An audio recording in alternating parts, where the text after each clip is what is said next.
when it comes to those wishes, when you're dying, what's most important to you in those final moments, or what's most important to you? What do you want for your funeral after you've gone? Actually, that really connected me into my truth, that true essence of me. And it really taught me a lot about actually how I want to live this life well. What's most important to me? Hey, I'm Tanya Wilkinson, and this is Death on the Daily, bringing the conversation about death out of the shadows and into the mainstream. Because along with birth and change, if there's one thing that's going to happen to us all, then death is it. And we're going to explore how death actually shows up for us on the daily in a multitude of ways, and how when we allow ourselves to accept and to be with death, how it can teach us a whole heap about how to live this life well. Hey, and welcome to this solo Notes to Self episode of Death on the Daily. So today it's very cold, very rainy, very gloomy in the UK. It really does feel like the weather is in full autumnal mode. My part of me that wasn't willing to let go of summer and clinging on to those warmer days now has had to accept that is an ending. So that is one of my Death on the Dailies today. As well as today, actually, my partner and I, we just sold our car, our little Mini, which is the first car that we owned as a couple. And that was actually sadder than I thought. We both reflected that actually we feel sad. That's an ending of a period of everything that happened, in that car, all of the road trips, the holidays, in good and in bad, the hospital trips as well. That's the little car where I connected into my gorgeous daughter, Ngako Raiona, just after we'd had the devastating diagnosis that meant we were going to lose her, and whispered my promise to her that I was going to be with her no matter what. So that car holds a lot of memories. So actually today I'm going to be spending a little bit of time connecting into that Death on the Daily, really, really commemorating that moment. Because actually what Death on the Daily teaches us, when we can root into this little endings, it helps to just expand our connection and our acceptance of the fact that actually everything in this life is impermanent, including our cars, but also including, everything and everyone that we love. And at this time of year, actually, it's a really beautiful time where we can really connect into nature's season and that turning into autumn. So right now, my feet are freezing, so I'm getting used to the cold, the wet, the rainy weather. But also, just starting to see the leaves shedding from the trees. I find this time of the year really beautiful and poignant, actually, of how it can connect us into all of our impermanence, that everything is going to be let go of at some point. And in today's episode, I really want to root us into, I suppose, our own impermanence. And this is following my conversation with Trip and Jessica Tillery. So they are the co-founders of The Dead Book, which is a brilliant, brilliant book that you can grab a copy of. And effectively what it does is it walks you through so much information that is crucial for our loved ones to know after we die. But actually that, I'd say probably the majority of cases, there isn't this planning process. And that what that means is that actually when our loved ones are trying to work out, I suppose on the, on the side of your wishes, what do I want in my funeral? Who do I want to be there? What's most important to me? What songs did she like? All of those conversations, as well as then on the other practical side, which is, where are your passwords for your different, accounts? Where's your pension? Where's all of the different stuff that's going to need to be closed down or need to be sort of considered within the execution of your will? And I think that this is a really important area for us to consider in our wishes, but also expanding out that view. Our wishes for both dying and after we've died are super, super important. And this is something actually that I learned when I trained as a death doula. A lot of that training is actually rooted in planning and setting out our wishes. What do we want in our dying? What's most important to us, as well as what legal documentation do we need as well to ensure that our treatment is exactly as we wish, as well as having those who can advocate for us when we're not able to. And then also planning for, as Trip ended our conversation in our podcast episode. And by the way, if you haven't checked that out, make sure you go and check that out after this one. And he ended that conversation just with that reflection. We're all going to die. We need to be planning for this in the same way that we plan for birth, in the same way that we'll plan for, when we're training for a marathon and so many other things, our weddings, etc., etc.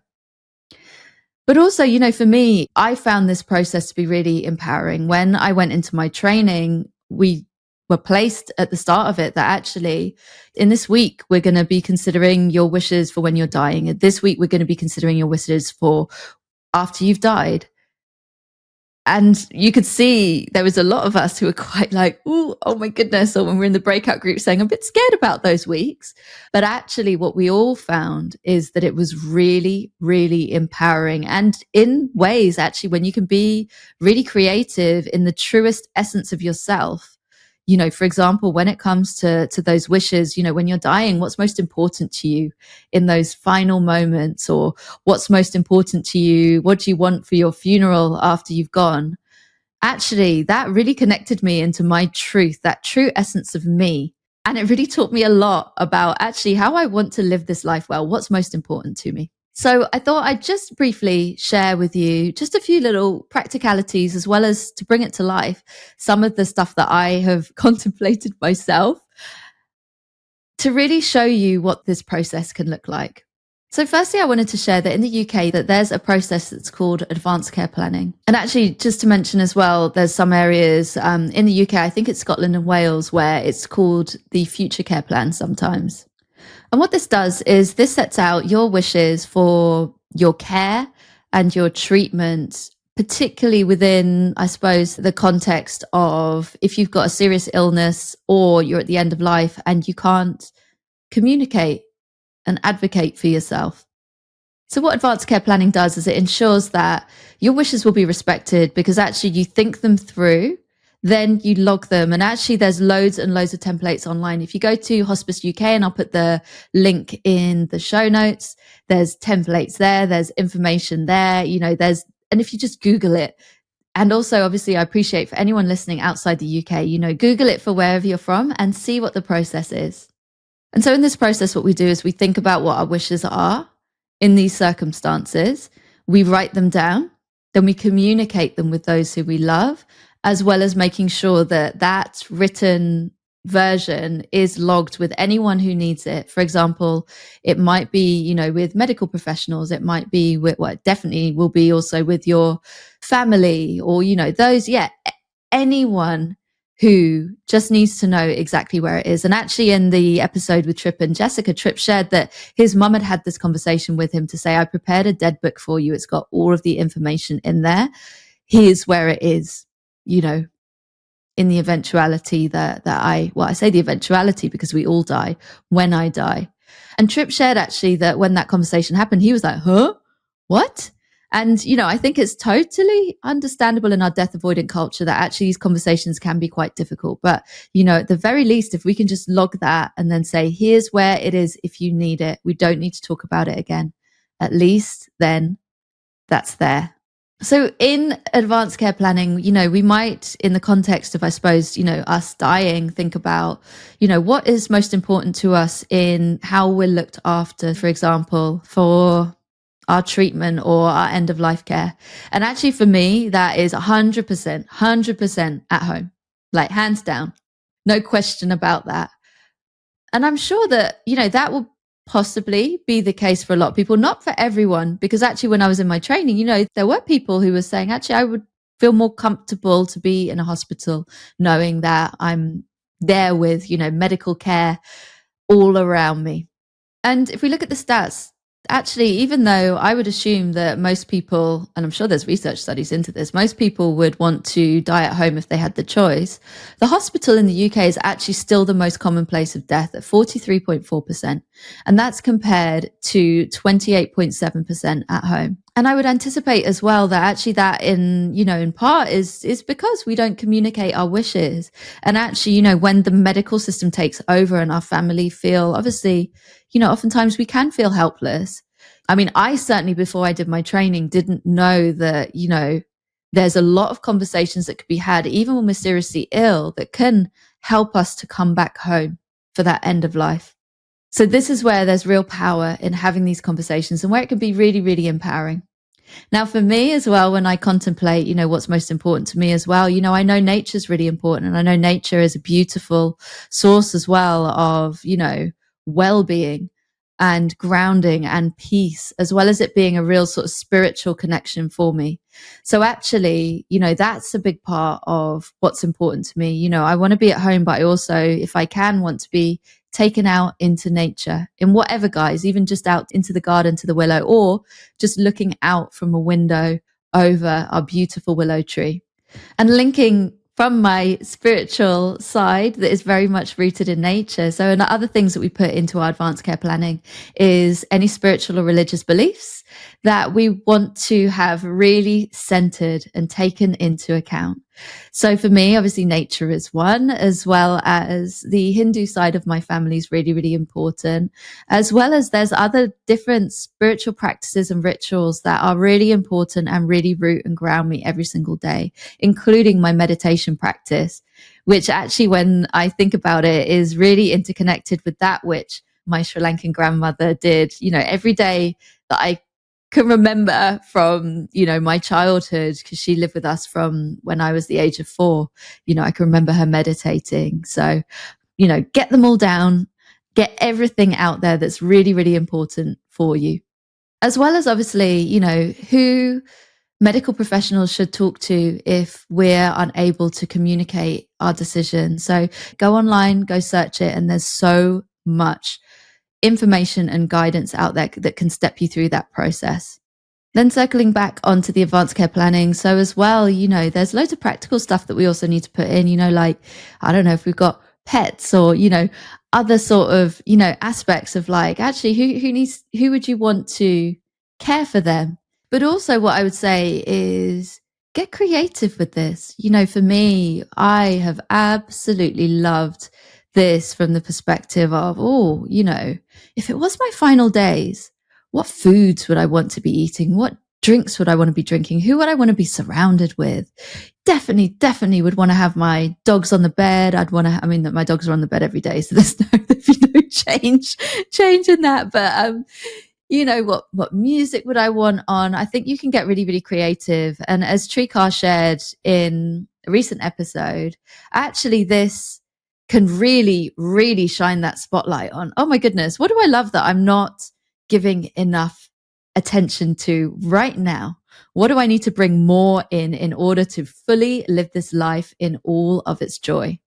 And actually what I'd say as well is this process isn't as scary as it might seem. For me, actually, what I observed is there's so many things in this death, I suppose, integration and reconnection journey that I'm on, reconnecting me to the full cycle of life.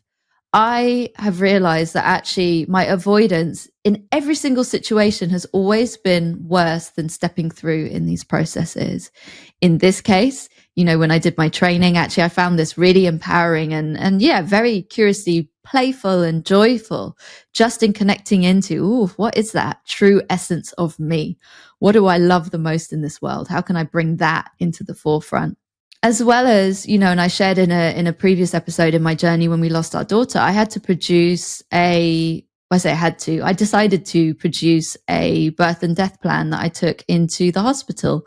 And even that, putting pen to paper before, I started writing the words was the hardest thing I could even consider facing into. But as soon as I started typing those words, they just started flowing. And actually at the end, I cried and I felt so, so proud. And I felt so, so connected and in my power, in my and my daughter's power of our wishes. And before I get to the final point, I also wanted to share, there's a lot of other sort of really specific steps, that are important to consider in this. And, I could probably, and actually I definitely will at some point in the near future get, some experts in the space onto my podcast to really speak to this into this process and actually, that guidance through it, breaking it down. But in the meantime, I'd say, go check it out online, go have a little Google. I always say, in these journeys of just sort of being with our impermanence, just touch it, go have a little Google, then, leave it, come back to it, give yourself lots of grace and compassion as you go through it. But, in my experience as well, see if you can push through any resistance, if that is what's coming up into this process, and just take it step by step. And hopefully, like my experience, like that of Tree Cars that she shared, like that of Trip and Jessica, that actually you will see that it is a really, really empowering and life affirming experience. And the final thing for me is I also wanted to just briefly share, because I'm going to touch on it much more in a future episode, but, considering our wishes after we have passed is also a really, really important step in this journey. And again, I fully appreciate that can be really scary, but again, just take it step by step. And actually, I just wanted to mention this now, just in case anyone's listening to this and, gets into, like I did in my training, gets into a real creative flow and wants to continue flowing through, to just say, with that as well, get creative, around what are your wishes? What do you want? Trip mentioned that he wants a party on top of a mountain, for his funeral, and how his mum also shared, a wish that didn't make it into her dead book, that she wanted a Viking inspired funeral, that he wasn't sure is entirely legal, but where the the boat sails off and everyone's sort of, and it's on fire and everyone's firing kind of flaming arrows onto the ship. So, it's one of these things that actually I think, we can be really, really creative. We can have a lot of fun. And again, it's that true expression of ourselves, which can be so profound and so powerful. So I end every episode with a note to self. And actually this one is really, really rooted in actually practical steps that I know I need to take. So full disclosure, I have actually been sitting on sorting out, real basic things like my will, and fully getting the documentation that is required, sort of logged and set in a folder. I've got everything that I did during my training, but that needs an update. And actually I want to pull it all into one space and make sure that I am then communicating that to my family, in the intention as well that can also then have me initiate important conversations that I need to have with those who I love as well, to make sure that we can hopefully all go on this process together. So this note to self is very, very much alive in me and in those next steps of me making that commitment, which I will be sharing through Death on the Daily. So you'll be able to join me, soon in a vlog where I share all about this. So my note to self is, as in other big events that we plan for, dying and death planning does have lots of steps, from our wills to setting out our wishes and other legal documentation, plus the understandable emotions that it will bring up. I know this can feel overwhelming, and I commit to taking this one step at a time, to keep touching the practical and emotional side of my impermanence with grace and compassion, and setting out a route map and following it, and tuning within to hold space for myself as I need, as well as to feel any of those curious joys and feeling of empowerment that this process brings up. So that is my note to self. That is my commitment. I am definitely setting that as an intention where I want to have made some good headway before the end of the year. So that's all from me today. I'm so grateful to you for joining me on what is, I know for many, a really, really difficult conversation to consider. And wherever you are at in your journey, I am sending you lots and lots of love. All of my gratitude to you for joining me for another Dead Conversation. Death on the Daily is edited by David Strutt. The music is Set Free by Katie Gray. And I am Tanya Wilkinson. And if you enjoyed this episode, I would be over the moon if you can rate, review, and subscribe. It really, really helps me to get the word out there. And if you want to say hi or to hear more about my work as a coach and death doula, including how I support my clients to navigate their death on the daily, then all of the ways that you can connect with me are in the show notes. I'll be back soon with some more dead conversations. And in the meantime, take good care of yourself and others.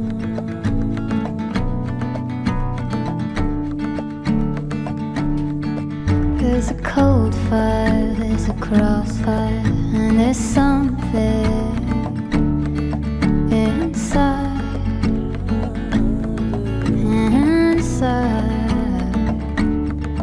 And we'll never make it, and we'll never break it.